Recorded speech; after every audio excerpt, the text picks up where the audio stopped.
Let's see here. Just want to see if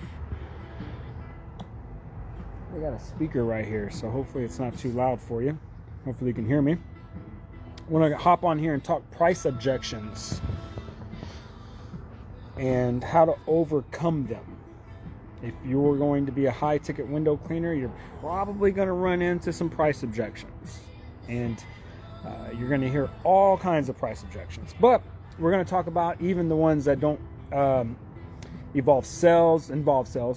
For instance, I'm here in Houston, Texas, and it's been raining all week, okay? And one of the not even price objections, but one of the objections that we've had to hear, one of the obstacles that we had to overcome this week, or even last week, right? So when people look at the forecast for next week, right, and they're like, oh, it's a 70% chance of rain next week, we want to go ahead and cancel. No. We got to overcome that, right? We have to be able to say, no, you're not canceling. We have to do it in such a way that's professional. It adds value to them in a way that they say, oh yeah. And here's what I always tell my team, okay? You're the expert, okay? One of the other objections we hear about the water-fed pole. Like, I don't want you guys using the water-fed pole. No. We're the expert here, okay? And so we're going to go over some of these objections. We're going to go over price objections. We're going to go over all kind of obstacles that you hear. And I'd like to hear in the comments some of the ones that you hear often. Antonio posted some of the ones that he hears often. And so we'll try to, here's what we do though at our company, right? We've been around for 6 years. We take every objection we ever hear and we write it down in a spreadsheet, okay? We put objection and then we put solution, okay? That way, anytime a customer or a prospect calls with an objection or has an objection or has some kind of roadblock in front of us, we don't scramble and say, oh no, what do we say? What do we do? Hey, it's going to rain next week. We want to cancel. Okay. No. We know what we're going to say, and we're going to save the job. We're going to keep it on the calendar because we're the experts, and that's the way that we want to present it as we're the experts. Okay. So we're going to go through a list of objections. Hey, if you're on this live right now, say hi to me. What's up? If you're watching the replay, just put replay down there. Put some objections that you commonly hear. Okay. I'm going to go over just a list of them that I've heard already this week. Rain. Okay. So we're going to start with the rain one. Hey, Chris, I heard it's going to rain next week. I want to reschedule. Okay. To me, this is a crazy, no, we're not rescheduling because you heard it was going to rain. By the way, cheers guys. It's Friday. We're not rescheduling because you heard it was going to rain next week, all right? So this is typically what we say. Again, we put it in a spreadsheet, objection, what to say. And it's usually, I mean, you could probably name off the top of your head, if you've been in this for a while, all the objections you hear over and over and over and over again, right? Let me check with my spouse. Let me get back with you. Man, it's a little bit more expensive than what I thought. Hey, it's going to rain next week, right? So phone rings and they say, hey, Chris, or whoever answers the phone. I don't typically ever answer the phone, but hey, Chris, I see that there's a 70% chance of rain for next Thursday. I'd like to go ahead and reschedule for the following week. This is what we respond by saying. By the way, guys, I'm going to give you a nugget here, okay? Feel, felt, found. Okay, feel, felt, found. These three words right here, when you're overcoming objections, you don't make a customer feel stupid or less than. You want to relate to them, bring them in, and then overcome it, okay? Feel, felt, found. Ms. Johnson calls. Chris, it's going to 70% chance of rain next Thursday. I'd like to reschedule. Ms. Johnson, I know exactly how you feel. I felt the same way when I saw it, but here's what we found, okay? Feel, felt, found. I know how you feel. I felt the same way. Here's what we found. The weatherman is always wrong. Matter of fact, here in Houston, Texas, just yesterday, right? And Houston's so big, right? They predicted it was going to be 100% chance of rain everywhere. Well, where I was, it didn't rain at all, right? So I present this to the customer and say, Ms. Johnson, I completely understand. I know how you feel. I felt the same way, but this is what I found. That the weatherman they don't have any idea what they're talking about. We've seen it be a 20% chance of rain and rain all day, and we've seen it be 100% chance of rain and not rain at all. So what we'd like to do is keep you on the schedule. That way, if it doesn't rain, we don't lose out, you don't lose out, because this is also the honest God truth. If you fall off the schedule, we're going to have to put you at the end of it, right? And usually they understand and say, okay, thank you. And if it does rain and if there is a thunderstorm, we'll reschedule you then, okay?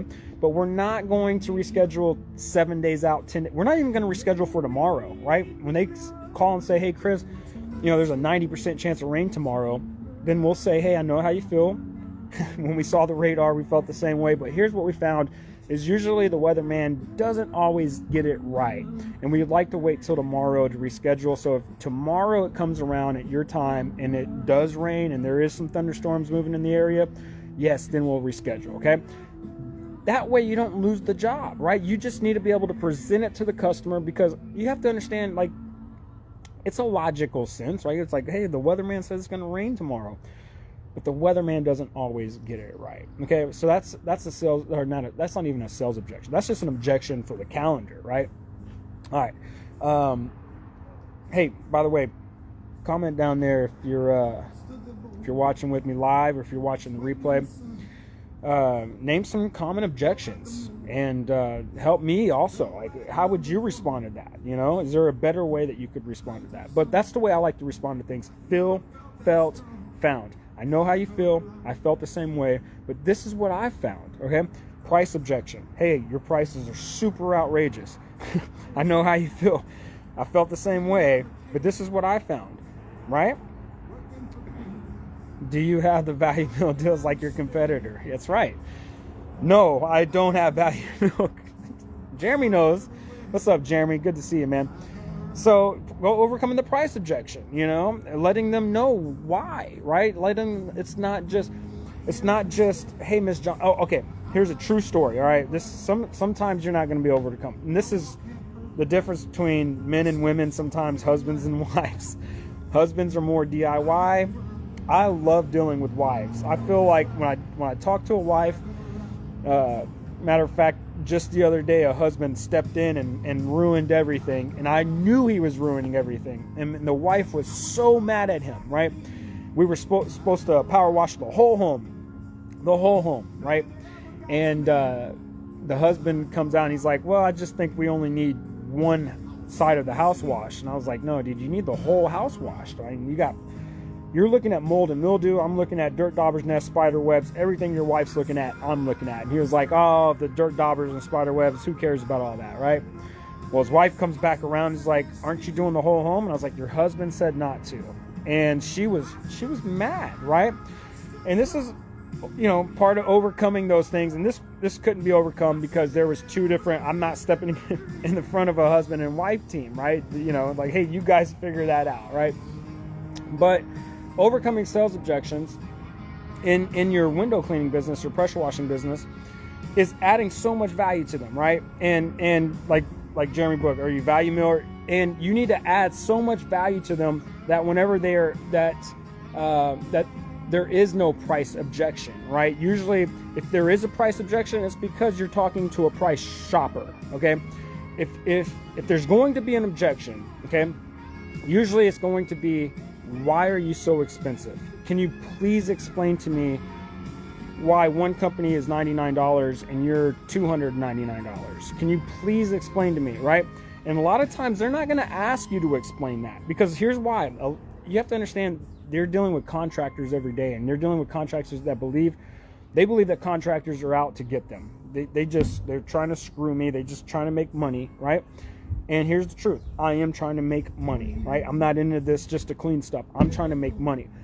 But I'm trying to provide so much value to my clients. I really feel like if you use another company, you could get screwed. But, you need us. You need to use us, right? Especially if you have a mansion, you have daughters and kids and valuables. You need to use a company that you can trust, right? So overcoming those sales objections is all about that feel, felt, found, right? I know how you feel. I felt the same way, but here's what I found, right? And then you can start going in there. This is why we're more expensive. This is why, right? Not just, we had an office manager working for us, and I noticed that whenever she would do the follow-up phone call, the sales would drop off, okay? This is why it's so important to collect the data, okay? Collect what's your closing rate. If you're, so, all right, Google should be about 40% direct. Remember, I started talking direct leads, indirect leads. Direct leads should be about 40% close rate, right? Google, they're going to talk to 3 different people. You're going to get a lot of no's, right? Indirect leads, 70, 80%. You're going to have high close rates with like Facebook ads and flyers, and because these are all, you know, they're not looking for 3 different companies, right? So these are going to have different objections, so to speak, right? What's up, Sterling? Good to see you, man. I like that shirt you were rocking the other day. Just enjoying a beer out here. And so got lost saying hi to Sterling there, talking price objections. Got lost. I got lost. Oh, you get the anger face. Is that Mike? Is that Michael? We're talking sales objections. I just got lost. Mike Nichols, what's up, man?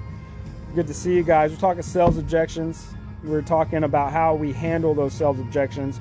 Talking every time a sales objection comes in, we put it in a spreadsheet, right? We put objection here, solution here, right? Problem, solution. That way, whenever they say the objection, okay, that's what I was saying. We had an office manager. The sales started going down, right? This is why it's so important to collect the information. The data, right? We started noticing that our close rate was going down. Like it went down to 30%. And I was like, what the heck, dude? For every 10 estimates that we're doing, we're closing 3 jobs. This isn't acceptable, right? And we record all of our phone calls. So we started listening to the phone calls, and this is how it happens. Like the customer would have an objection, and the objection would be, you probably heard me share this story. So if you have, I'm sorry. I'm going to share it again because I think it's important. The objection would be like, man, we found a cheaper company. There's just, your prices are too high, you know? And she would reply back. She would respond back with this. Totally understand. Thank you so much for giving us the opportunity. If there's ever anything in the future you need, just give us a call. Sounds great, right? Like, hey, give us a call if there's anything in the future you need, right? But it's wrong. It's the wrong way to overcome that sales objection. The way you overcome that sales objection is just like what I just said. Provide the value. Yes, Miss Johnson. Feel, felt, found, right? Remember when I just said that? Feel, felt, found? This feel, felt, found thing, man, it's for me, I use this all the time. I may rephrase it in different ways, right? I know how you feel. I felt the same way, but here's what I found, right? Yeah, Miss Johnson, I get it. We're super expensive. Yeah, I know how you feel. I felt the same way when I saw the prices, but here's what I found, right? We've been in business for 6 years now, and, oh, you hit the wrong button. We've been in business for 6 years now, and the reason we've been in business for 6 years now is because we have a profitable pricing strategy, you know, and usually they'll say, like, well, the last company, and they can't get a hold of the last company because guess why? The last company's not in business anymore, right? And we start to provide that value to them, right? So whenever we taught this to our office manager and we started saying, hey, instead of saying, we get it, we understand, if there's anything you need in the future, just give us a call. Instead, offer the value. Hey, Miss Johnson, you're right. We are more expensive than other companies, but here's why. All of our, and this is what we say, okay, verbatim. And all of our employees are background checked for your protection. So in other words, you're not going to have the tattooed, bearded guy at your house, right? You're not going to have me there, right? All of our employees are drug screened. That way, you know that the meth addict's not going to show up at your house, or the alcoholic that's on a hangover is going to fall off the ladder, right? We're insured, we're bonded. Not that we're the perfect company, but if we do drop something on your $100,000 Mercedes, we're going to be there every step of the way to make sure that that's taken care of. Matter of fact, Miss Johnson, again, we've dropped the ball and we have proof that we've picked that ball up over and over. Like, again, we screw up at times, but just so you know, we're a little bit more expensive because we're able to fix those mistakes that we make. We're not just going to leave you hanging, right? One of my favorite ones that I like to do is, and this is the one that you should take pride in, is we pay our team a livable wage, right? Like, we pay our guys make great money, right? That way, whenever next year comes around, you don't just get another technician, right? You get the same technician year after year after year. Now, that doesn't always happen. Matter of fact, all of our technicians are either in, doing ministry work or started their own window cleaning company, which sucks in some ways, but it's part of the thing, right? And so you always overcome those objections. You don't let those objections overcome you. You don't say, when a customer calls and says, hey, it's going to rain tomorrow, I'd like to reschedule. Okay. No. Okay. Because what if it doesn't rain tomorrow, right? Then you're screwed without a job, right? Then you need to be able to overcome that and say, hey, I understand that the weatherman says it's going to rain tomorrow, but the truth is it may not. And we've seen this happen where it's 100% chance of rain. It doesn't rain. It's a 0% chance of rain, and it rains all day. The weatherman, they just sometimes get it wrong. And Miss Johnson, if it's okay with you, we'd like to keep you on the schedule.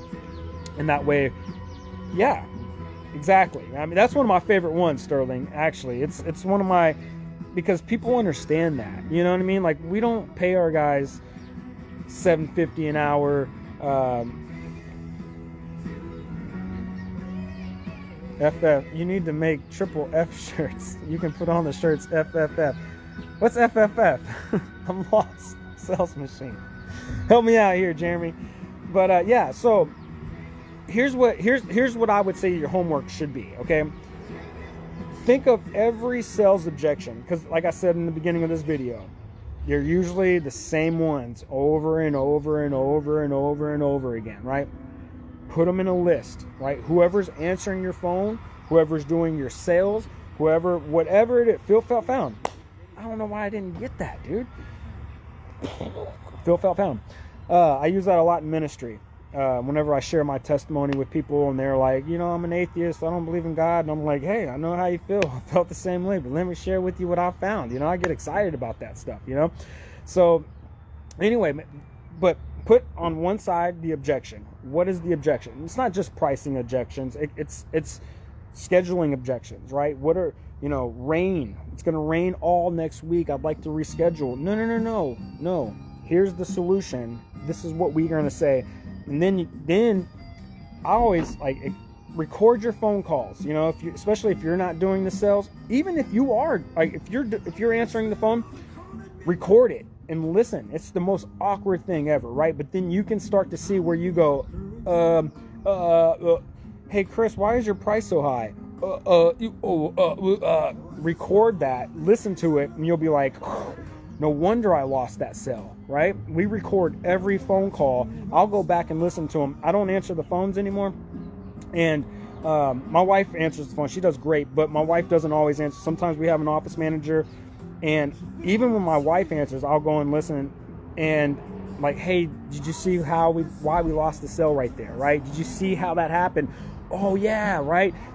Man, we can overcome, tweak it just a little bit, right? Like, you get really nerdy with this stuff, right? And I'm gonna tell you, man, you start to look forward to objections. One of my favorite objections, right? And I think this is one of my wife's favorite too, is man, your prices are just too high. We wait for it. Hey, are you ready to book? He's about to say it. He's about to say it. Man, we would love to book, but your prices are too high. Yes! I've been waiting for that objection. I'm about to book you, right? Because now I'm confident in, I already know. I know how you feel. I felt the same way. But let me share with you what I found. You need us, right? You need our company. And sometimes we lose a job to a really good company, right? And if I'm going to lose a job, I'd rather it be to another competitor that is a friend of mine that is a high-ticket window cleaner, right? Whenever who is it? Oh, Cypress Pro Wash. Chad, you're in good hands. Awesome. Hey, no worries. Chad's a great guy. And Chad will do the same, right? Oh, love my clean windows. You're in great hands. Awesome, right?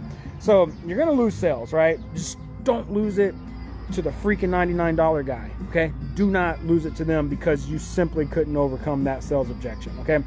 Don't let them reschedule because, water fed pole. That's the other one I was going to talk about. Because this one happens all the time. I want the squeegee. I don't want the water hose on my windows. I want my windows to be really clean. Okay, true story, all right? I don't go out in the field too often. ladies out there, and I'm not using the squeegee. Matter of fact, I want to let you guys know, I'm an old school window cleaner. It took me forever to pick up a water-fed pole. I used to make fun of the water-fed pole people. Like, I used to work at all the franchises, Window Genie, Window Gang, Fish. I worked for them all, right? And they were all using water-fed poles, and I'm over there squeegeeing windows. I'm like, I'm faster than y'all, and I can squeegee them, blah, blah, blah, blah, right? But the technology today in water-fed pole, well, not only that, training people, like, it used to take me 6 weeks to train somebody to wash a window, and I can train them in 2 to 6 hours now, you know? So we're out there washing windows one day, and the lady's like, no, you're not using that pole. The last company used the pole, and there was watermarks everywhere. I want the squeegee. I want a professional job being done, okay? Hey, we're the expert here. You're not going to tell me how to do the job, but I'm also not going to be rude to you. I'm going to tell you in a valuable way why we use the pole, right? It's safer, it's faster, it's more reliable, okay? I'm going to start to explain to her, right? And one of the things she said was, I thought I was getting a professional job. And I said, Miss Johnson, I know how you feel. I felt the same way, but let me share with you what I found, right? Feel, felt, found. I'm telling you, this feel, felt, found thing, 3 words, feel, felt, found. Asking us to squeegee the windows is like asking the lawnmower guy if he'll pull out the push mower to push mow your yard. Would you ask the lawnmower guy to do that?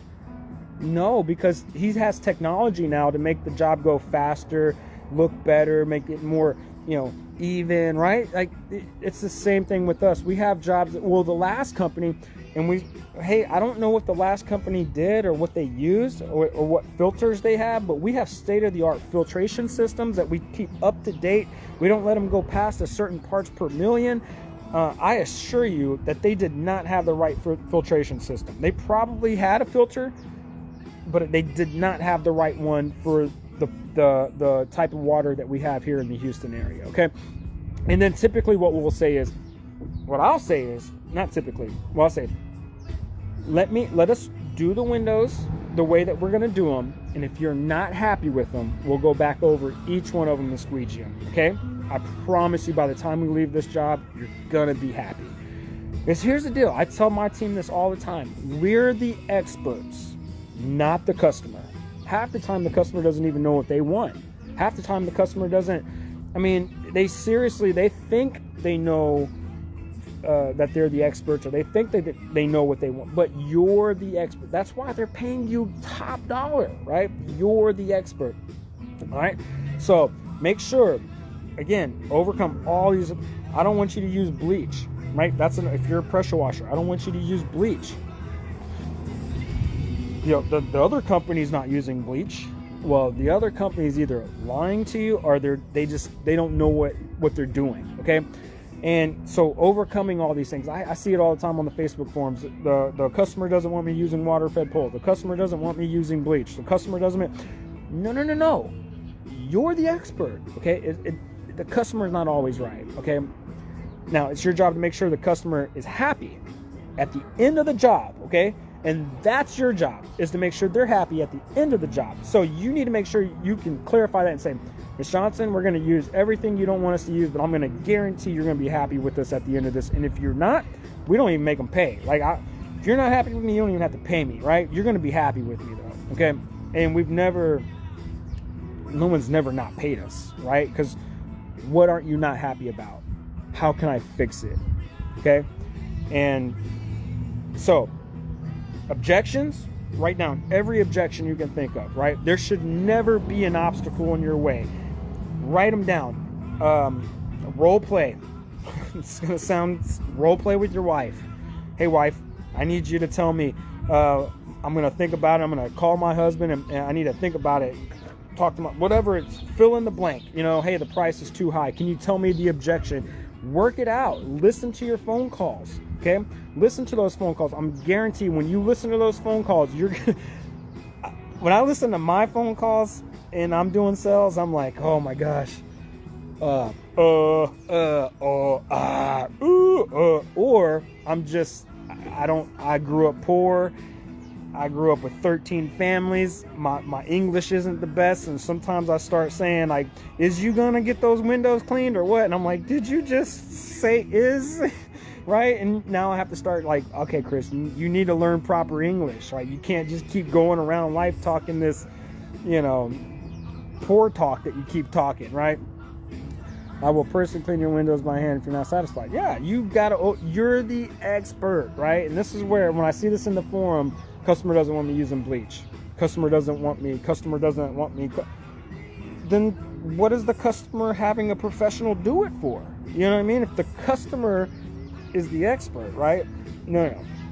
All right, so we talked sales objections. We talked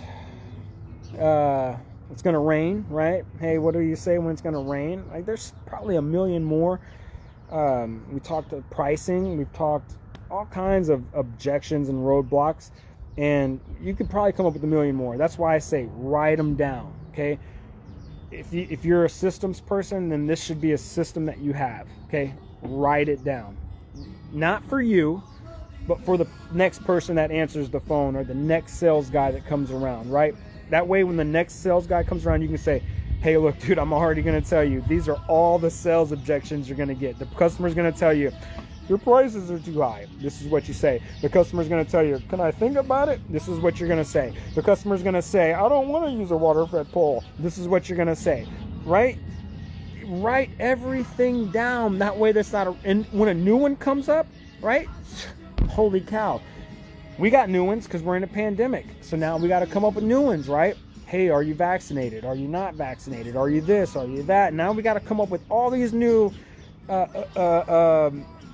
ways to overcome obstacles, because we don't know who we're talking to anymore. It's like, whoa, people are all over the place, and they want to know, hey, are you the right person for the job? And we need to let them know. And they're going to ask questions, and we assume sometimes, like my office manager, hey, if there's anything in the future that we can do for you. We've won many jobs over by just simply responding, saying, hey, I know we're more expensive, but here's why we're more expensive.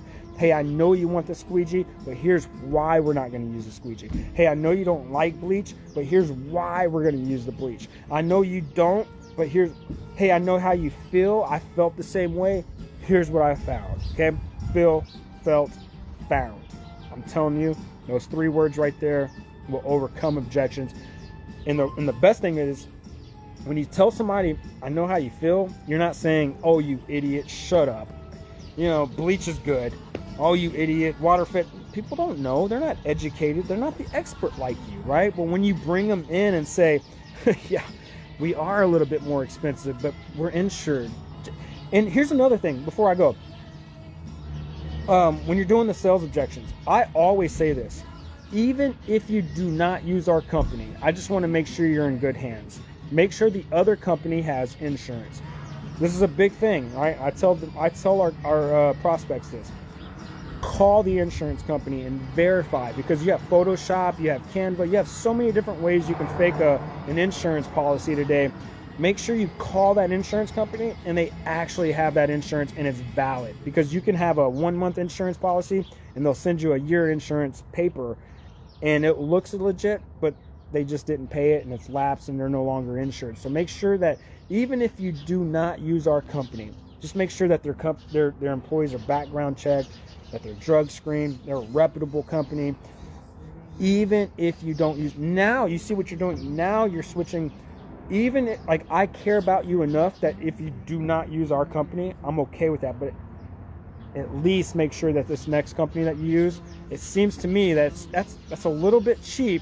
I don't see how they can have insurance and pay their people a livable wage and have all this stuff and make, I just don't see that happening. And maybe they can. I'm not going to tell the customer that, by the way, okay, in my head, but I'm setting the customer up and saying, just make sure they are insured, they're bonded, they're drug screened, they're reputable.